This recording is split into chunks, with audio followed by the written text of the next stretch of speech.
Hello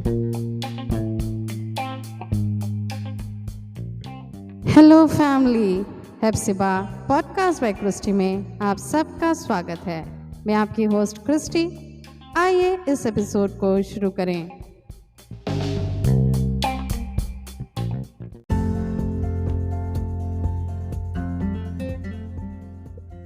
आप सबके साथ फिर एक बार इस नए एपिसोड के साथ आने के लिए परमेश्वर ने मुझे मदद किया। मैं परमेश्वर का धन्यवाद करती हूँ। हम नीति वचन 31 के विषय में बात कर रहे थे, समझ रहे थे, और कुछ भाग हमारे बाकी बचे थे। आज उन भागों को भी हम समझेंगे और परमेश्वर हमारे जीवनों में उसके द्वारा क्या सुधार करना चाहता है, अपने जीवन में उसको जांचेंगे। नीति वचन 31 उसके 22वें वचन में ये लिखा है, वो तकिए बना लेती है, उसके वस्त्र सूक्ष्म सन और बैंगनी रंग के होते हैं। जब उसका पति सभा में देश के पुरनियों के संग बैठता है तब उसका सम्मान होता है। वह सन के वस्त्र बनाकर बेचती है और व्यापारी को कमरबंद देती है। यहाँ पे 2 वचनों के विषय में आपसे मैं बात करना चाहती हूँ। पहला, वो तकिए बना लेती है और उसके वस्त्र सूक्ष्म सन और बैंगनी रंग के होते हैं। और उसका 24वां वचन, वह सन के वस्त्र बनाकर बेचती है और व्यापारी को कमरबंद देती है। 2 भागों में भी इस स्त्री के विषय में नीति वचन 31 की ये शक्तिशाली स्त्री, ये प्रभावशाली स्त्री के विषय में ये लिखा हुआ है कि उसके पास कुछ काबिलियतें हैं और उन काबिलियतों के द्वारा वो सिर्फ अपना ही नहीं दूसरों का भी भला करती है। अब परिवार के लिए हो, दूसरों के लिए हो, समाज के लिए हो, एक मुख्य भूमिका निभाती है करके वहाँ पर लिखा हुआ है। विकृत करती है, वो बेचती है और उसके पास कुछ है। वह तकिए बना लेती है, उसके वस्त्र सूक्ष्म सन और बैंगनी रंग के होते हैं। ये वो अपने लिए करती है। वो तकिए बनाती है और उसके सारे वस्त्र जो होते हैं वो अच्छे क्वालिटी, अच्छे कपड़े के होते हैं। और उसका 24वां वचन में लिखा हुआ है, वो वस्त्र बनाकर बेचती है और व्यापारी को भी कमरबंद देती है। इस वचन से हमें ये समझ आता है, हम महिलाओं को, स्पेशली परमेश्वरीय एक स्त्री को परमेश्वर ने कुछ काबिलियतें दी हैं। वो काबिलियतें हमें अपने लिए इस्तेमाल करना ज़रूरी है। अपने परिवार के लिए, अपने रिश्तों के लिए, अपने घर बार के लिए उन काबिलियतों को इस्तेमाल करना ज़रूरी है। साथ ही साथ इस समाज में हम क्या दे सकते हैं, ये भी हमें विचार करना है। हमारे साथ उठने बैठने लोगों को, हमारे साथ दोस्ती रखने वालों को, शायद से कलीसिया में हमसे मिल रहे हैं, उनको हम किस चीज़ से, किस रूप से, किस काबिलियत के द्वारा हम उनके जीवन में एक छाप छोड़ सकते हैं, ये भी हमें विचार करना ज़रूरी है। इफिसियों 2 उसका 10वां वचन ये कहता है, क्योंकि हम उसके बनाए हुए हैं और मसीह यीशु में उन भले कामों के लिए सृजे गए जिन्हें परमेश्वर ने पहले से हमारे करने के लिए तैयार किया हुआ है। तो इस वचन का अर्थ ये है कि परमेश्वर ने हमारे जीवनों में कुछ काबिलियतें, कुछ भले काम करने के लिए हमें पहले से तैयार किया हुआ है करके ये वचन कहता है। नीति वचन 9 उसका 9वां वचन ये कहता है, बुद्धिमान को शिक्षा दे, वह अधिक बुद्धिमान होगा। धर्मी को चिता दे, वह अपनी विद्या बढ़ाएगा। कई बार हमारे जीवनों में ऐसे कार्य हमको लगता है कि शायद हम तो ये सब कर नहीं पाएंगे, जैसे स्त्री के विषय में कहते हैं। जब इन बातों को जब हम पढ़ते समय शायद हमारे अंदर ये सोच आ सकता है कि मैं तो ये बात नहीं कर सकती, लेकिन हमें इस स्त्री का हूबहू कॉपी करने के लिए नहीं, परंतु ये विचार हमारे जीवन में जरूर आना चाहिए कि मैं क्या कर सकती हूँ, मेरे अंदर क्या काबिलियत है, या किन बातों की इच्छा मेरे अंदर आ रही है कि मैं कर सकती हूँ। शायद वो काबिलियत मेरे अंदर है नहीं, तो उसकी विद्या बढ़ाने के लिए मैं क्या कर सकती हूँ। ये विचार हमें आना जरूरी है। प्रियो, ये समझना है इस दुनिया में जो कुछ क्रिएटिविटी, जो कुछ अच्छा है, वो परमेश्वर के द्वारा बनाया गया है। निर्गमन के किताब में 35वें अध्याय के 35वें वचन में परमेश्वर 2 व्यक्तियों के बारे में बता रहे हैं जो मिलाप वाले तंबू के लिए कारीगर चुने गए थे, और उनके लिए परमेश्वर खुद बोल रहे हैं, इन दोनों के हृदय को यहोवा ने ऐसी बुद्धि से परिपूर्ण किया है कि वे नक्काशी करने और गढ़ने वाले और नीले, बैंगनी और लाल रंग के कपड़े और सूक्ष्म सनी के कपड़े में काढ़ने और बुनने वाले हों, वरन सब प्रकार की बनावट में और बुद्धि से काम निकालने में सब भांति के काम करें।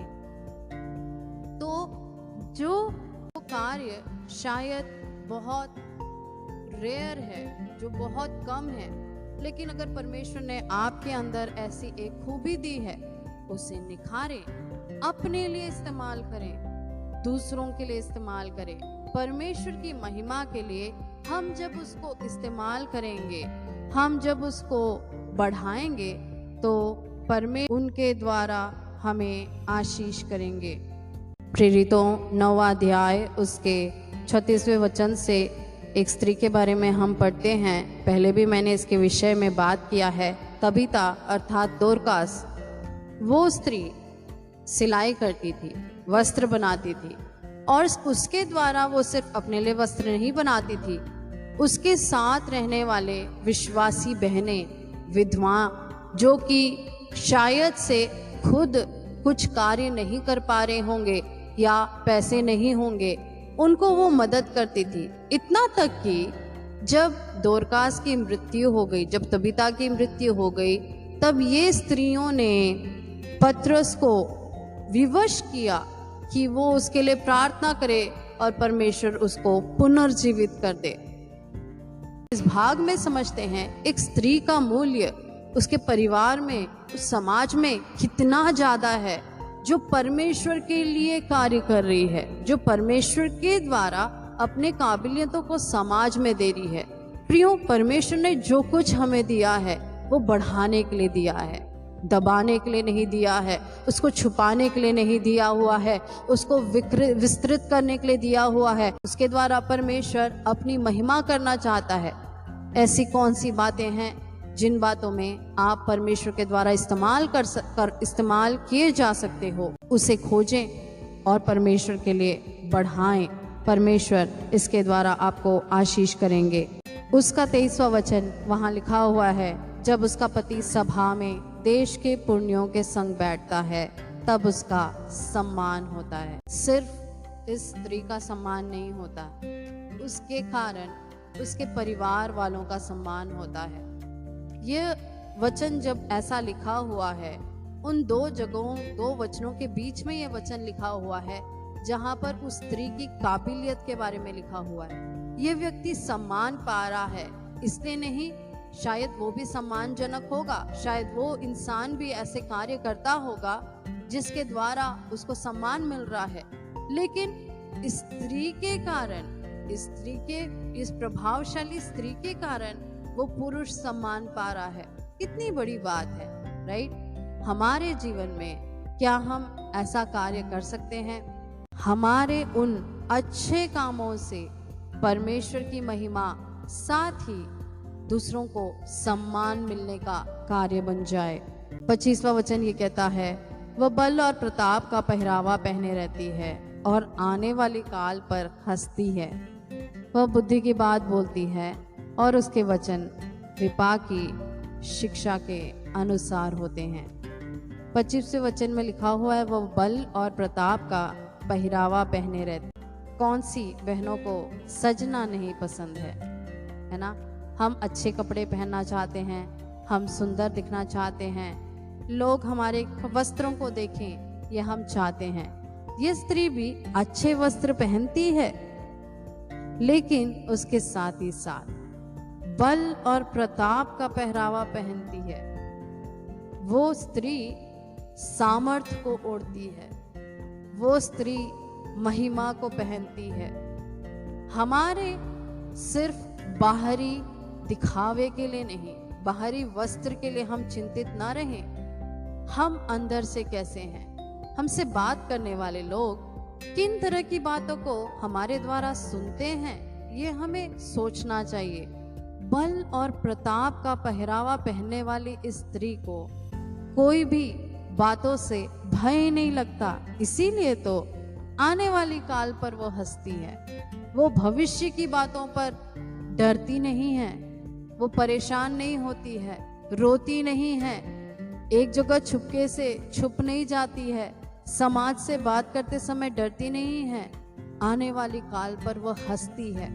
प्रियो, यह स्त्री बहुत ही शक्तिशाली है, ये स्त्री बहुत ही प्रभावशाली है। क्या हमें इस बात की कमी है? क्या हमसे बात करने वाले लोग हमारे अंदर के उस प्रभाव को समझ पाते हैं? क्या हमारे अंदर के सामर्थ्य की झलक देख पाते हैं, या हमारे चिंताओं को, हमारे भयों को, हमारे आंसुओं को ही देख पाते हैं? एक स्त्री को दोनों भागों में एक समान होना चाहिए।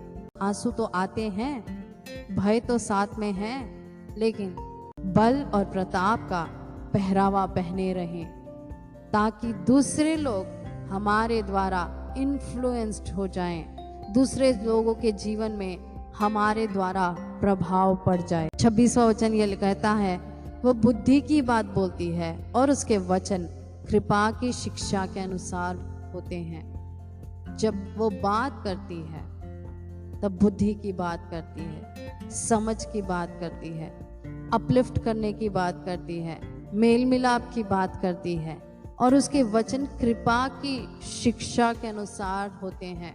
ये व्यक्ति जब बात करती है, ये स्त्री जब बात करती है, उससे शिक्षा पाने के लिए लोग आते हैं उसके पास, उससे पूछते हैं, और वह अपने बुद्धि के अनुसार, परमेश्वर के अनुग्रह के अनुसार कृपा की शिक्षा देती है। वो हमारे हाथों के काम को परमेश्वर आशीषित करे, हमारे मुंह के वचनों को भी परमेश्वर आशीषित करे। कितना ही भला हो अगर हमारे मुंह से निकलने वाले शब्दों में सामर्थ है, कृपा है, परमेश्वर इनके द्वारा, इन शब्दों के द्वारा दूसरों को बनाए। कितना भला है अगर हमारे शब्दों के द्वारा बिगड़े रिश्ते सुधर जाए। कितना भला है अगर हमारे शब्दों के द्वारा उन बातें जो कमजोरियां हैं वो हटकर व्यक्ति सामर्थ्यवान हो जाए। कितना अच्छा है अगर परमेश्वर हमारे शब्दों को इस्तेमाल कर ले। उसका 27वां वचन ये कहता है, नीति वचन 31 के 27वें वचन में ये कहा हुआ है, वह अपने घराने के चाल चलन को ध्यान से देखती है और अपनी रोटी बिना परिश्रम नहीं खाती। हम जान गए कि इस स्त्री के बारे में जो लिखा हुआ है, ये प्रभावशाली स्त्री, वो बहुत मेहनती है, और हम ये जान गए वो भयभीत नहीं रहती है, उसके हाथ में काबिलियत है, वो व्यापार के लिए इस्तेमाल करती है, वो समाज से नहीं डरती, समाज के लिए और अपने लिए, दोनों के लिए वो कार्य करती है, ये हमने सीखा। लेकिन यहाँ पर लिखा हुआ है, वो अपने घराने के चाल चलन को ध्यान से देखती है। इसका अर्थ क्या होगा? प्रियो, हमारे परिवार में जितने रिश्ते परमेश्वर ने हमें दिए हैं, वो हमारे हाथ में परमेश्वर ने बढ़ाने के लिए दिए हैं, उनकी अच्छाई के लिए दिए हैं। अगर एक माता के रूप में परमेश्वर ने आपको एक पोजीशन दिया है, तो आपके बच्चों के जीवन में कार्य करने के लिए परमेश्वर ने आपको एक रिस्पॉन्सिबिलिटी, एक जिम्मेदारी दिया है। एक पत्नी के विषय में, एक पत्नी के समान अगर आपको परमेश्वर ने एक जगह दिया, एक पत्नी के रूप में एक जगह दिया है, तो आपके पति के जीवन में किस तरीके से आप कार्य कर सकते हो, वो परमेश्वर ने आपके लिए रखा है। यहाँ पर लिखा हुआ है, वो अपने घराने के चाल चलन को ध्यान से देखती है। ध्यान से देखने का अर्थ क्या है? हमारे हर एक बातों को ध्यान से देखना, समझना कि किस बात की घटी हो रही है, ये समझना कि यहाँ पर किस परेशानी का सामना हो रहा है, ये समझना कि इधर पे क्या गलती हो रहा है। शायद से हम अपने बच्चों के कारण परेशान होंगे, शायद से अपने पति के व्यवहार के कारण हम परेशान होंगे, शायद से हमारे उन बाकी रिश्तों के कारण हम परेशान होंगे जिन कारण से हमको ऐसा लगता है कि हम कुछ नहीं कर पाएंगे। लेकिन परमेश्वर का वचन हमें प्रोत्साहित करता है, ध्यान से देखें और बिना परिश्रम के रोटी नहीं खाएं। इसका मतलब ध्यान से देखें और समझें और प्रयास करें कि हम क्या कर सकते हैं। हमारे हाथ में सब कुछ नहीं है, लेकिन कुछ तो हमारे हाथ में है, उन कामों को हमें करना ज़रूरी है। यह वचन पढ़ते समय मुझे एक स्त्री के विषय में याद आ रहा है, जिसके विषय में पहला सामुएल 25वें अध्याय में जिक्र किया गया है। इस स्त्री का नाम अबीगैल है, जो कि बुद्धिमान एक स्त्री मानी जाती है। इस स्त्री के परिवार में एक परेशानी थी। उसका पति एक मूर्ख व्यक्ति था, परमेश्वर का भय नहीं मानने वाला व्यक्ति था, और उसके कारण से उसके जीवन में, उसके परिवार में एक परेशानी का माहौल बन गया था। लेकिन अबीगैल के बुद्धिमानी के कारण, अबीगैल के सूझबूझ के कारण वो परेशानी टल गई। और सिर्फ इतना ही नहीं, जब वो परेशानी टल गई, जब उनके जीवन बच गई, तब वो अबीगैल अपने पति से बात करती है, उसको समझाने की प्रयास करती है। मैं कई बार जब पहला सामुएल 25वां अध्याय का वो भाग पढ़ती हूँ, तब कई बार सोचती हूँ, अबीगैल के सूझबूझ के कारण अबीगैल ने एक बड़ी परेशानी से, मुसीबत से अपने परिवार को बचा लिया। उसे अपने पति से बात करने की जरूरत नहीं थी, अपने पति से समझाने की जरूरत नहीं थी, क्योंकि वो परेशानी तो गुजर गई। और वचन में ये लिखा हुआ है कि उसका पति नाबाल एक धूर्त मनुष्य था, वो घमंडी मनुष्य था, वो किसी की बात नहीं मानने वाला मनुष्य था। फिर अबीगैल ने क्यों यह कष्ट किया कि उसको समझाने गई। लेकिन एक बुद्धिमानी स्त्री इस कार्य को करती है कि वो ध्यान से देखती है अपने परिवार के चाल चलन को, और उसके लिए वो परिश्रम करती है, और परिश्रम किए बिना अपनी रोटी नहीं खाती। इसका मतलब कि वो परिश्रम करे बिना चैन नहीं लेती है, वो मेहनत करे बिना, सोचे बिना इस बात को मैं कैसे सुधारूं, इस परेशानी को मैं कैसे सुधारूं। प्रियो, हो सकता है अबीगैल के समान तुरंत हमारे बुद्धि में प्लान्स नहीं आता है कि हम क्या कर पाएं, लेकिन कम से कम हम जब बातों को देखते हैं कि अच्छा, ये इस परेशानी में मेरे पति गुजर रहे हैं, इस परेशानी से होकर वो जा रहे हैं, इनके जीवन में ये पाप है, या फिर हमारे बच्चों के जीवन में इस बात की परेशानी हो रही है, शैतान उन्हें इस तरीके से भरमा रहे हैं। हम जब देख लें, समझ लें, ध्यान से देख लें, तब क्या हम परमेश्वर के पास इन बातों को लेकर नहीं जा सकते? और परमेश्वर क्या हमें बुद्धि नहीं देंगे? परमेश्वर का वचन कहता है, तुम में से किसी को बुद्धि की घटी हो तो मुझसे मांगे। हमें परमेश्वर से प्रार्थना करने की जरूरत है। अगर हम ध्यान से ना देखें, अगर हम अपने ही मनमानी में रहें, तो शायद इन बातों को हम समझ नहीं पाएंगे, और बड़ी परेशानी होने के बाद हम उस परेशानी में फंस कर हमें सब कुछ सहना पड़ेगा। इसके लिए परमेश्वर हमें इन दिनों में तैयार करे, अपने परिवार के लिए ध्यान से चाल चलन को देखें और उसके लिए मेहनत करें।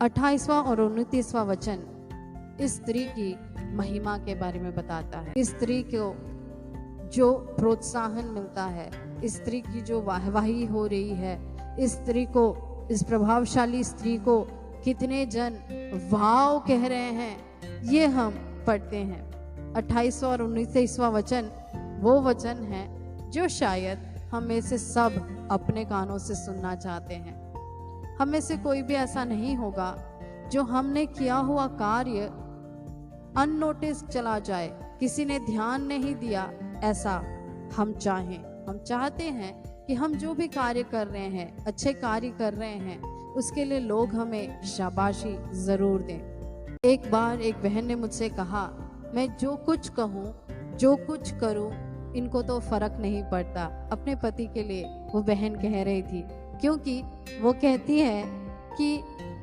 इन्होंने तो कभी मुझे धन्यवाद नहीं कहा।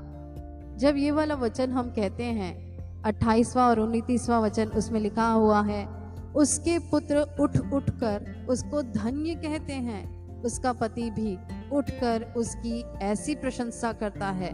बहुत सी स्त्रियों ने अच्छे अच्छे काम तो किए हैं, परंतु तो उन सबों में श्रेष्ठ है।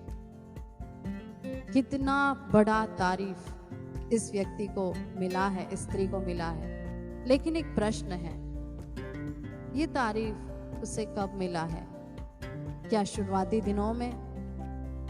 क्या जब वो इन कार्यों को सीख रही थी, इन कार्यों को करने की कोशिश कर रही थी, अपने घर के लिए कार्य कर रही थी, शुरुआत के ही दिनों में क्या सबने उसका तारीफ किया होगा? मुझे लगता है नहीं। मुझे लगता है बिना तारीफ के कई साल इस स्त्री ने भी गुजार दिए। कई साल अपने बच्चों के मुंह से या अपने पति के मुंह से तारीफ पाने के लिए ये बहन भी चाही होगी। लेकिन एक न एक दिन जरूर आया जब मनुष्यों ने भी, परिवार के जनों ने भी यह देखा और ये माना कि हाँ, सच में तू सबसे श्रेष्ठ है। हमारे कार्यों में क्या हमें तारीफ नहीं मिलता, वाव कोई नहीं कहता, तो क्या हम थक जाते हैं?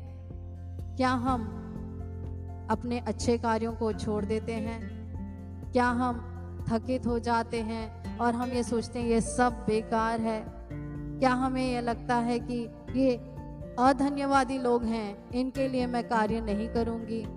तो प्रियो, हमारे कार्यों को, हमारे सोच विचार को फिर से जांचने की जरूरत है। हम किसके लिए कर रहे हैं? परमेश्वर का वचन कहता है, जो कुछ करें परमेश्वर की महिमा के लिए करें। हम जो कर रहे हैं वो तारीफ पाने के लिए न करें, मनुष्यों से तारीफ पाने के लिए ना करें, अपने पति से वाह बोलने के लिए ना करें, अपने समाज वालों से या अपने बच्चों से एक तारीफ की बात सुनने के लिए ना करें। अगर हम ऐसा करेंगे तो शायद हम दुखित हो जाएंगे, हमारा हियाव ठंडा पड़ जाएगा और हम फिर से अच्छे कार्यों को छोड़ देंगे, क्योंकि हमने तारीफ पाना चाहा। लेकिन धन्य हैं हम अगर हम परमेश्वर से तारीफ पाना चाहते हैं। हम परमेश्वर की नज़र से अपने आप को देखते हैं। हम ये मानते हैं कि जो कार्य मैं कर रही हूँ वो किसके लिए कर रहे हैं। परमेश्वर इस विषय में हमारे उस मानसिकता को सही करे। शायद हमें तारीफ मिले ना, शायद हमें कोई अच्छा ना कहे, तो भी क्या हम कार्य करेंगे? तो भी क्या हम अपने परिवार को ध्यान से देखेंगे? तो भी क्या हम अच्छी बातों में हाथ बढ़ाएंगे? क्यों? तो भी क्या हम दीनों के लिए अपनी मुट्ठी खोलेंगे? तो भी क्या हम प्रोडक्टिव रहेंगे? ये हमें अपने बारे में जांचने की जरूरत है।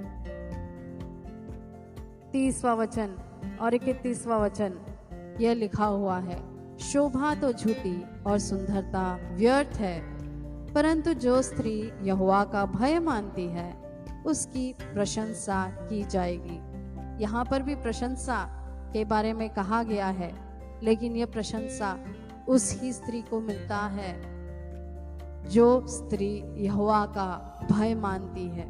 सच में परमेश्वर जो प्रशंसा हमें देता है, परमेश्वर जो प्रशंसा हमें दिलवाता है, वो अच्छा है। उसके लिए हम कार्य करें। परमेश्वर के लिए उपस्थिति को अपने जीवन में समझकर कार्य करें। शोभा तो झूठी है, सुंदरता व्यर्थ है, ये सारी चीजें क्षणभंगुर हैं, ये सारी चीजें टेम्पररी हैं।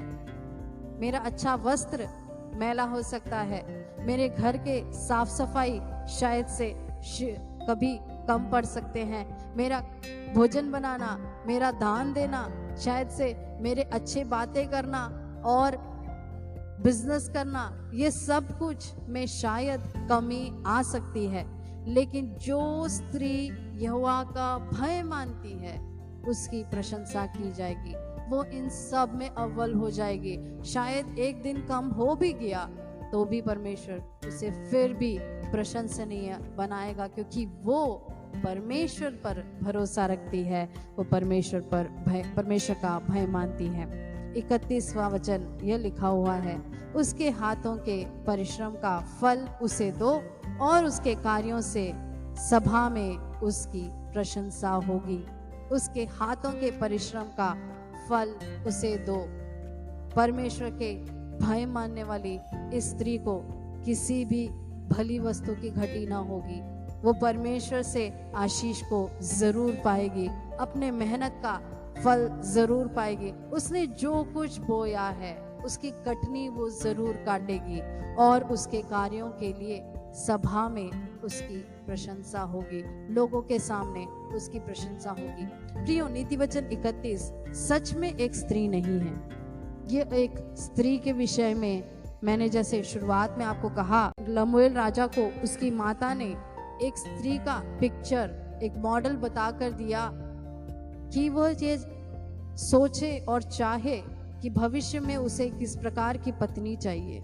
जब हम ये वचन पढ़ते हैं, जब हम बहनें ये वचन पढ़ते हैं, हमारे लिए वचन यह बात को सिखाता है कि ये एक मॉडल है, यह एक नमूना है। इस तरीके से अगर हम बनने की कोशिश करेंगे तो ज़रूर परमेश्वर के लिए भी, समाज के लिए भी, परिवार के लिए भी, पति के लिए भी, बच्चों के लिए भी हम एक आशीष का कारण ठहरेंगे।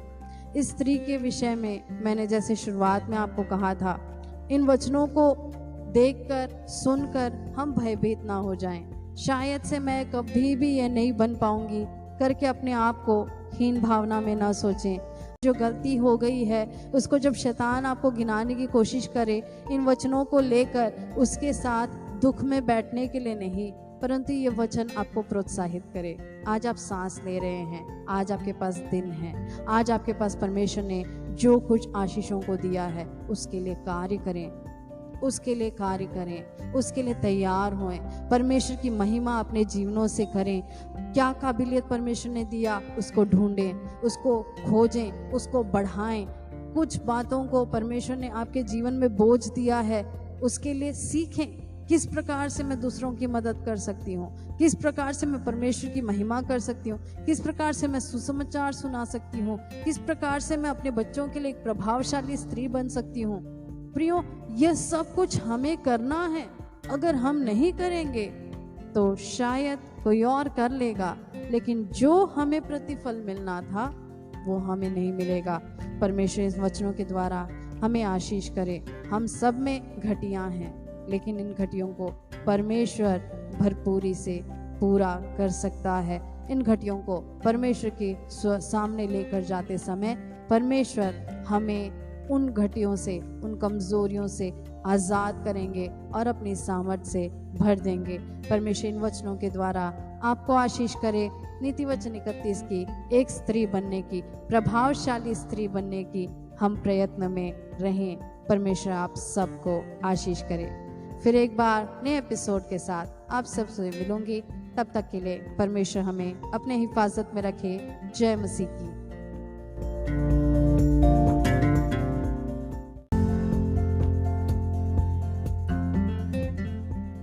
अगर आपको ये एपिसोड्स अच्छे लग रहे हैं तो ज़रूर इसे सुनने के बाद उनको शेयर करें जिनको इसके द्वारा फ़ायदा होगा। इसके साथ ही साथ इंस्टाग्राम में हेप्सिबा पॉडकास्ट बाय क्रिस्टी के नाम से मैं हूँ।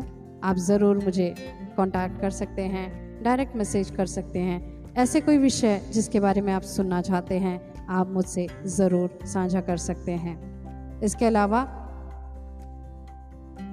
हम YouTube में हैं, हेप्सिबा पॉडकास्ट बाय क्रिस्टी के नाम से आपको YouTube में हमारा वीडियो ब्रॉडकास्ट मिलेगा।